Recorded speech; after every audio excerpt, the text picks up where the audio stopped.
Halo, apa kabar? Kembali kita belajar bersama dengan Mr. Art, asisten kita, rekan dan teman dalam belajar. Kita sudah berada di channel yang tepat, belajar sesuai konsep matematik.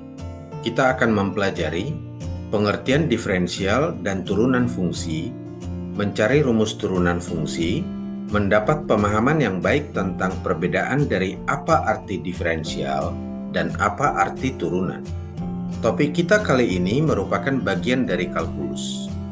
Kalkulus itu mempelajari tentang limit, diferensial, turunan, integral, dan deret hingga. Kalkulus adalah studi tentang bagaimana segala hal berubah. Sebelum kita bahas diferensial dan turunan lebih dalam, maka kita simak literasi berikut ini untuk menambah pengetahuan. Apakah Anda tahu siapa tokoh ilmuwan penemu kalkulus?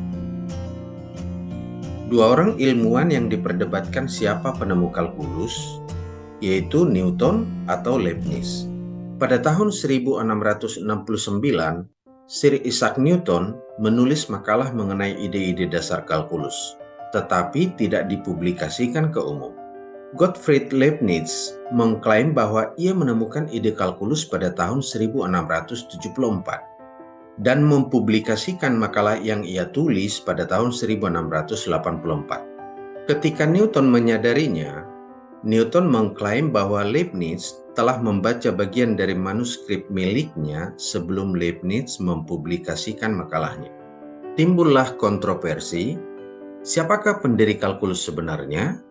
Para pendukung Leibniz berkata bahwa Newton menjiplak hasil karya dari Leibniz karena Leibniz menerbitkan makalahnya lebih dahulu.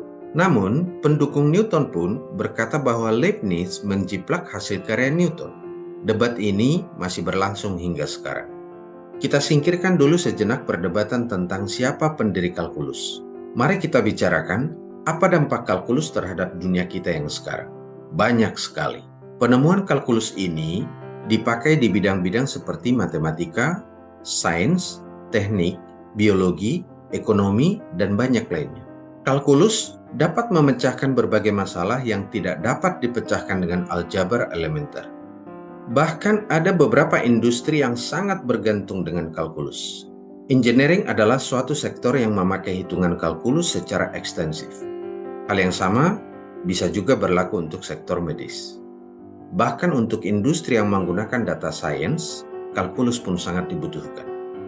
Salah satu contohnya adalah model neural network dari mobil Tesla yang menggunakan artificial intelligence untuk fitur self-drive. Model ini menerapkan kalkulus diferensial dasar seperti gradient descent untuk mencari nilai kesalahan terkecil, sehingga modelnya memiliki performa yang tinggi. Dalam bidang teknik informatika, kalkulus limit digunakan untuk membuat artificial intelligence atau kecerdasan buatan. Kecerdasan diciptakan dan dimasukkan ke dalam mesin atau komputer agar dapat mengerjakan pekerjaan seperti yang dapat dilakukan manusia. Antara lain, sistem pakar, jaringan saraf tiruan, rekayasa, maupun robotika. Kalkulus telah membantu menciptakan banyak reka cipta dan penemuan nyata. Sebelum ini, kita telah mempelajari suatu bagian dari kalkulus, yaitu limit. Apa hubungan limit dengan diferensial dan turunan? Mari kita perhatikan orang pada gambar ini. Sudah sangat riskan untuk jatuh, ya kan? Atau orang ini sudah hampir jatuh. Keadaan yang dihampirinya yaitu jatuh. Dalam matematik, kita sebut nilai limitnya jatuh. Lebih jelasnya, perhatikan bahwa nilai yang dihampiri oleh 0,9999 dan seterusnya, sampai tak hingga 9 ini, adalah 1. Bahwa selisih dari 0,9999 dan seterusnya ini dengan 1, sudah tak hingga kecilnya, sangat-sangat kecil. Misalkan 0,99999 dan seterusnya ini kita sebut X1 dan 1 ini kita sebut X2. Selisih kedua bilangan ini yaitu X2 min X1 adalah menuju 0 atau delta X menuju 0. Dengan diferensial, delta X menuju 0 ini kita tuliskan dengan dx. Sekarang, apa perbedaan diferensial dengan turunan? Jika selisih atau perbedaan dari dua nilai X adalah menuju atau mendekati 0, kata lain delta X menuju 0, itu kita sebut diferensial dari X. Jadi kita tulis dx jika delta X menuju 0. Sementara dy per dx itu adalah simbol untuk turunan. dy per dx adalah laju perubahan dari y akibat dari perubahan X. Nah, sekarang mari kita simak notasi dan pengertian diferensial dan turunan atau derivatif. Different, artinya di sini adalah perbedaan. Sementara selisih itu adalah difference. Misal diberikan fungsi y sama dengan fx dan s sama dengan ft. Jika disebut delta x, itu adalah selisih dari x atau x2 dikurang x1.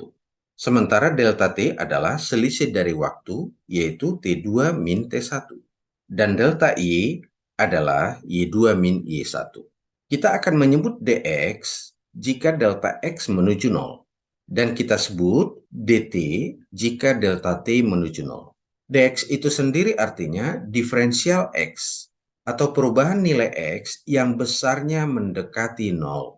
Sementara dy adalah diferensial dari y, yaitu perubahan nilai y akibat dari perubahan nilai x. Nah, sekarang notasi untuk derivatif atau turunan. dy per dx kita sebut turunan atau derivatif y terhadap x. Itu maknanya sama dengan d per dx dari y. Itu sebenarnya berasal dari delta y per delta x untuk delta x menuju 0. Jadi turunan dari suatu fungsi y sama dengan fx mewakili tingkat perubahan sesaat y sama dengan fx akibat perubahan nilai variabel x. Mengenai notasi-notasi dari turunan y sama dengan fx terhadap x. Kita kenal notasi yang ditawarkan oleh Leibniz. Notasi yang ditawarkan oleh Leibniz untuk turunan sangat umum dipakai, yaitu dy per dx atau d per dx dari y atau d per dx dari fx. Yang kedua, notasi yang ditawarkan oleh Lagrange. Simple penulisannya ya. Hanya pakai y aksen atau f aksen x. Notasi untuk turunan pertama. Dan yang ketiga adalah notasi yang ditawarkan oleh Euler. Notasinya untuk turunan dari y terhadap x adalah dx dari y. Dan ini semua mempunyai makna turunan pertama dari y terhadap x. Singkatan dari limit delta x menuju 0 dari delta y per delta x. Yang keempat, notasi yang ditawarkan oleh Newton yang membahas tentang turunan terhadap waktu. Misalkan distance adalah x atau jarak adalah x, maka velocity atau kecepatan itu adalah turunan pertama dari x. Diberinya notasi v sama dengan x pakai titik 1 di atas sebagai simbol turunan pertama. Sementara percepatan a itu adalah turunan pertama dari kecepatan, disimbolkan dengan v dengan tanda 1 titik di atasnya. Dan itu adalah turunan kedua dari distance atau jarak. Dinotasikan x dengan 2 titik di atasnya. Dan penulisan yang paling mudah digunakan adalah yang ditawarkan oleh Lagrange. F aksen x adalah turunan pertama dari fx. Dan f double aksen x, jadi tanda kutip 2 di atasnya, itu adalah turunan kedua dari fx. Jadi kalau dibuat kutip 3 di atasnya, maka tentu kita tahu itu adalah turunan ketiga dari fx dan seterusnya. Nah, sekarang kita akan mempelajari definisi turunan atau derivatif. Perhatikan gambar ini. Ini adalah parabola yang berpotongan dengan suatu garis. Misalnya garis ini kita sebut garis G, dan parabola ini kita sebutkan adalah fungsi y sama dengan fx. Garis G dan kurva y sama dengan fx berpotongan di 2 titik. Misalnya titik yang pertama ini adalah x, fx atau kita sebut titik A. Dan misalkan titik potong lainnya ini adalah titik B, X tambah delta X, Fx tambah delta X.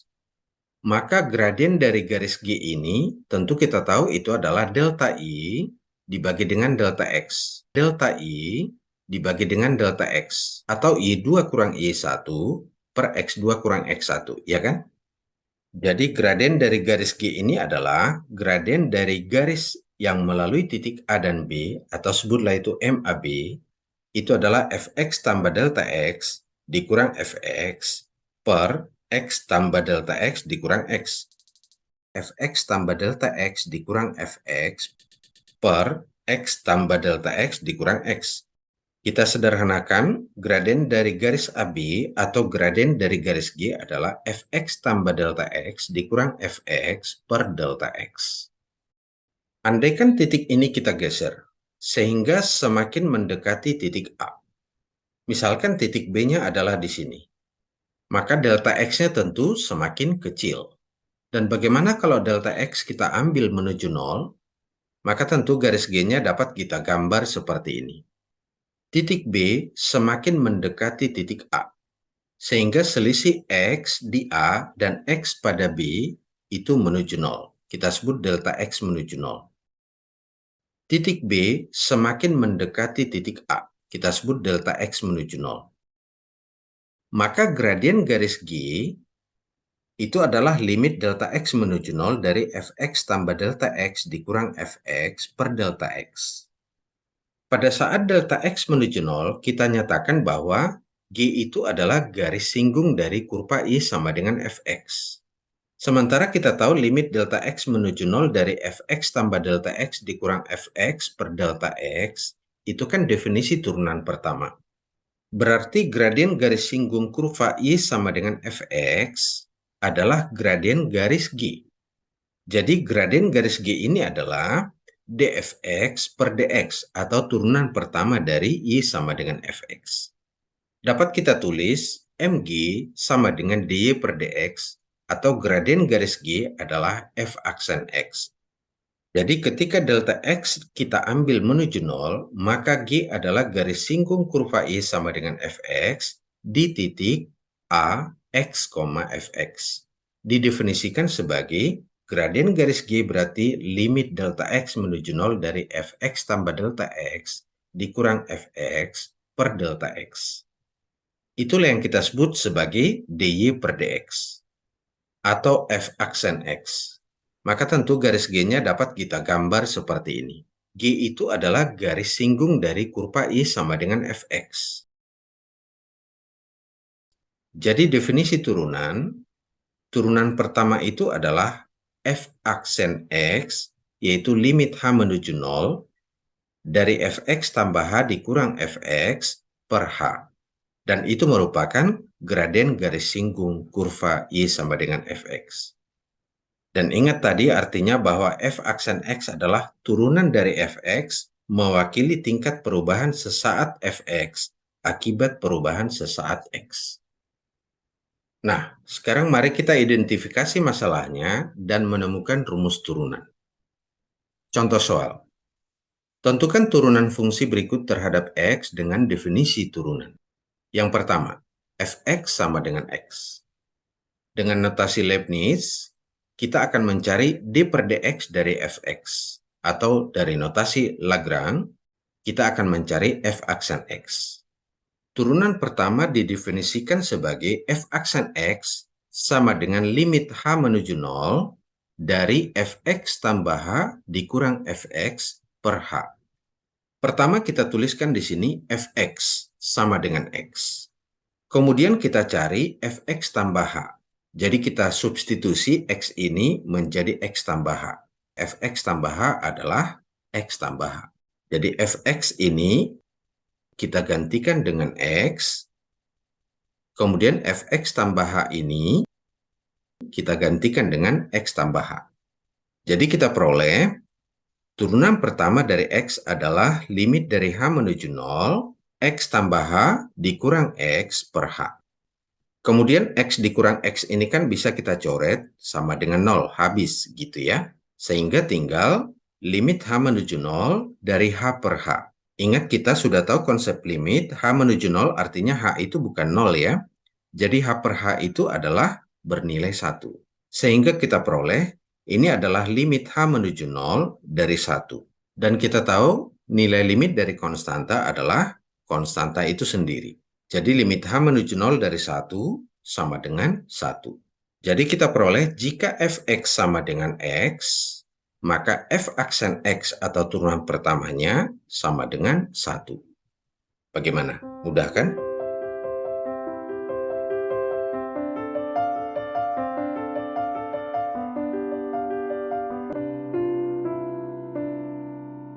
Contoh soal yang kedua.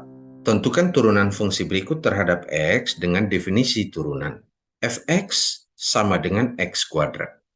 Pertama kita tuliskan dulu turunan pertama sesuai dengan definisi turunan, yaitu f aksen x adalah limit h menuju 0 dari fx tambah h dikurang fx per h. Kemudian kita cari fungsi-fungsi pengganti dari fx tambah h ini dan pengganti fx ini. Fx adalah x kuadrat. Berarti fx tambah h adalah x tambah h kuadrat, ya kan? Nah, sekarang fx yang ini kita gantikan dengan x kuadrat, dan fx tambah h ini kita gantikan dengan x tambah h kuadrat. Sehingga kita peroleh limit h menuju 0 dari x tambah h kuadrat dikurang x kuadrat per h. Sekarang kita jabarkan x tambah h kuadrat ini. Itu kan sama dengan x kuadrat ditambah 2xh ditambah h kuadrat. Kemudian itu dikurang dengan x kuadrat. X kuadrat di sini dengan min x kuadrat di sini saling menghabiskan. Jadi bisa kita coret. Kemudian setiap suku-sukunya sekarang di atas, 2xh dan h kuadrat itu masing-masing memiliki faktor h. Jadi kita keluarkan faktor h, maka kita peroleh limit h menuju 0 dari h dikali 2x tambah h per h. Nah, dapat kita lihat H dibagi dengan H ini kan 1. Bisa kita coret. Jadi tinggal limit H menuju 0 dari 2X tambah H. Kita substitusi H ini sama dengan 0, maka kita peroleh limit H menuju 0 dari 2X tambah H adalah 2X tambah 0. Sama dengan 2X. Sesuai dengan bahasan kita tadi, bahwa turunan pertama itu adalah gradien garis singgung kurva pada suatu titik. Jadi kita peroleh jika fx sama dengan x kuadrat, maka turunan pertamanya adalah f aksen x sama dengan 2x. Di titik x, y pada kurva, gradien garis singgung kurva fx sama dengan x kuadrat pada setiap titik dapat dinyatakan sebagai m sama dengan f aksen x sama dengan 2x. Bagaimana? Mudah kan?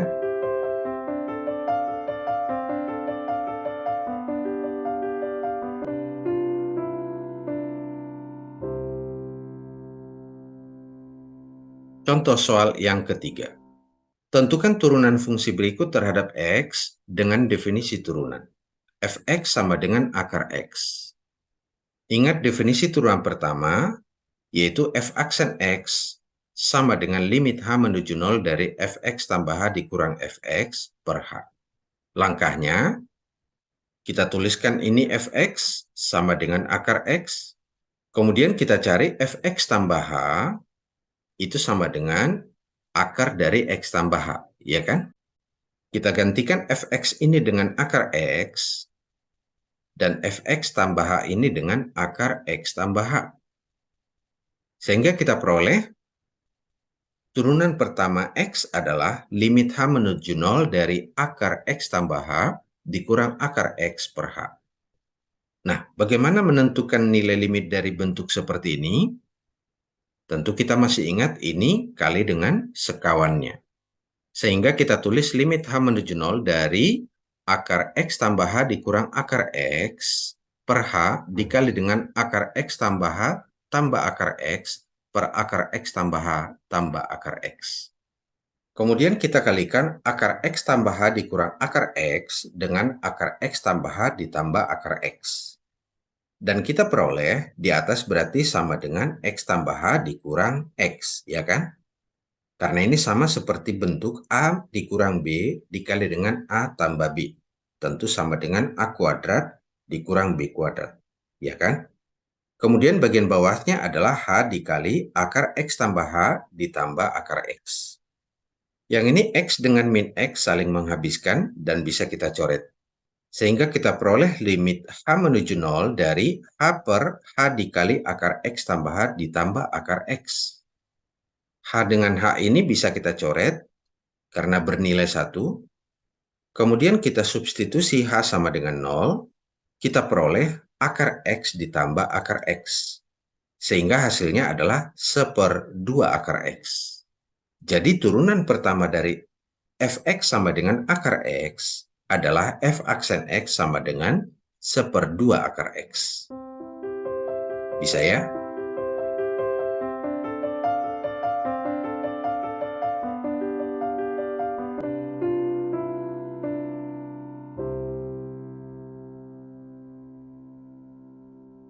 Oke, mari kita lanjut dengan diskusi soal. Coba perhatikan soal berikut ini. Tentukan turunan fungsi fx sama dengan 2022 terhadap x. Ini jelas kita lihat bahwa fx adalah fungsi konstanta ya. F aksen X adalah limit H menuju 0 dari fx tambah H dikurang fx per H. Kemudian kita tulis fx-nya, yaitu 2022, itu sebenarnya adalah fx sama dengan 2022 dikali dengan x pangkat 0, gitu ya. Jadi ada variabel di sini tapi berpangkat 0. X pangkat 0 nilainya 1, gitu ya.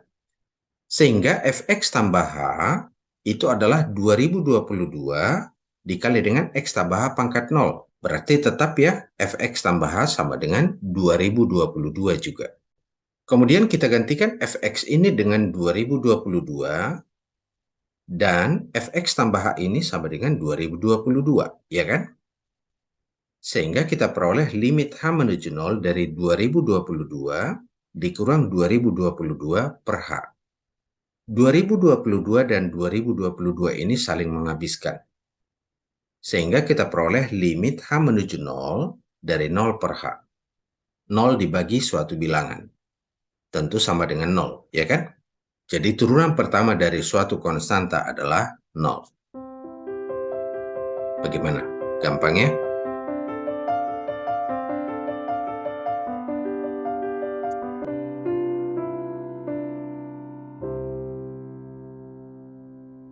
Oke, soal diskusi nomor 2. Tentukan turunan pertama dari fungsi fx sama dengan 2x pangkat 3 terhadap x menggunakan definisi turunan. Kita ingat kalau disebutkan menggunakan definisi turunan, berarti f aksen x sama dengan limit h menuju 0, fx tambah h dikurang fx per h. Itu ya definisi turunannya. Nah, di sini fx-nya sama dengan 2x pangkat 3. Dan fx tambah h-nya tentu adalah 2 kali x tambah h pangkat 3. Nah, kita jabarkan dulu x tambah h pangkat 3 ini ya. X tambah h pangkat 3 itu adalah x pangkat 3 ditambah 3x kuadrat kali h ditambah 3x h kuadrat ditambah h pangkat 3, ya kan? Kemudian kita gantikan fx ini dengan 2x pangkat 3. Dan kita gantikan fx tambah h ini dengan 2 kali x tambah h pangkat 3. Sehingga kita peroleh limit h menuju 0 dari 2x tambah h pangkat 3 dikurang 2x pangkat 3 per h. Dan kita tulis ini seperti penjabaran kita tadi. 2 ini kita kalikan ke dalam, sehingga 2x pangkat 3 ditambah 6x kuadrat h ditambah 6xh kuadrat ditambah 2h pangkat 3 dikurang 2x pangkat 3 per h.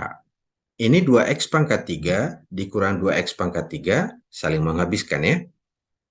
Kita coret. Kemudian yang tersisa ini kita faktorkan h-nya, sehingga kita peroleh limit h menuju 0 dari h dikali 6x kuadrat tambah 6xh ditambah 2h kuadrat per h. Kemudian kita substitusi h-nya ini 0, Sehingga kita peroleh turunan pertamanya adalah 6x kuadrat tambah 0 tambah 0. Itu sama dengan 6x kuadrat. Jadi jika fx sama dengan 2x pangkat 3, maka turunan pertamanya adalah f aksen x sama dengan 6x kuadrat. Bagaimana? Gampang ya?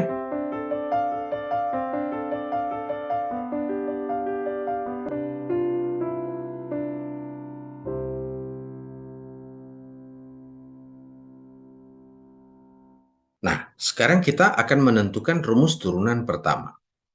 Dengan menganalisa data dari contoh soal yang telah kita bahas tadi, jika fx sama dengan 2022 x pangkat 0 atau fx konstanta gitu ya, maka f aksen x sama dengan 0. Jadi turunan dari fungsi konstanta adalah 0. Nah sekarang, bagaimana jika fx sama dengan x pangkat 1? Jika fx sama dengan 1x, maka f aksen x adalah 1. Kemudian yang ketiga, dari soal yang kita bahas tadi, jika fx sama dengan x kuadrat, turunan pertamanya adalah 2x pangkat 1. Dan yang keempat, bagaimana kalau bentuk akar? Jika fx sama dengan akar x, maka ini kita rubah dulu dalam bentuk eksponensial, ya. Jadi fx-nya sama dengan x pangkat setengah. F aksen x sama dengan setengahnya ini kita tulis di depan, kemudian pangkatnya kita kurangi 1. Jadi setengah ini kita kurangi 1 sama dengan min setengah. Jadi kita peroleh f aksen x adalah setengah x pangkat min setengah. Sekarang bisa kita tarik kesimpulan bahwa jika fx sama dengan ax pangkat n, maka turunan pertamanya atau f aksen x adalah A dikali dengan N dikali X pangkat N minus 1. Jadi pangkatnya berkurang, gitu ya. Contohnya, fx sama dengan 3x kuadrat. Apa turunan pertamanya? 3 ini koefisien kita kali dengan 2 dari pangkat ini, dan pangkatnya kita kurangi 1 ya. Kita peroleh 3 dikali 2, X pangkat 1, sama dengan 6x. Yang kedua, bagaimana jika fx sama dengan 10x pangkat 5? Nah, koefisien 10 ini kita kalikan dengan pangkatnya ini, 5, jadi 10 kali 5. Kemudian, 5 ini kita kurangi 1, maka pangkatnya sekarang 4. Maka 10 dikali 5, x pangkat 4, atau sama dengan 50x pangkat 4. Yang ketiga, fx sama dengan 5 akar x. Apa turunan pertamanya? Sebagai langkah pertama tadi adalah kita buat dulu ini dalam bentuk eksponensial. Jadi 5 akar x adalah 5 kali x pangkat setengah. Maka f aksen x-nya adalah 5 dikali dengan setengah x pangkat min setengah. Min setengah ini dari mana? Setengah ini kita kurangi dengan 1. Setengah kurang 1 sama dengan minus setengah. Dan kalau ini kita sederhanakan, bisa kita tuliskan f aksen x sama dengan 5 per 2 akar x. Karena x pangkat min setengah ini bisa kita tuliskan dalam bentuk pangkat positif, jadi per x pangkat setengah. X pangkat setengah artinya kan akar x, ya kan? Bagaimana? Sudah mengerti kan?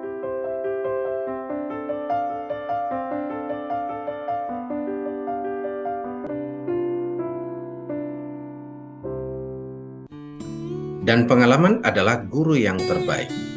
Maka berlatihlah dengan soal-soal berikut ini, dapatkan pengalaman Anda sebagai guru terbaik Anda.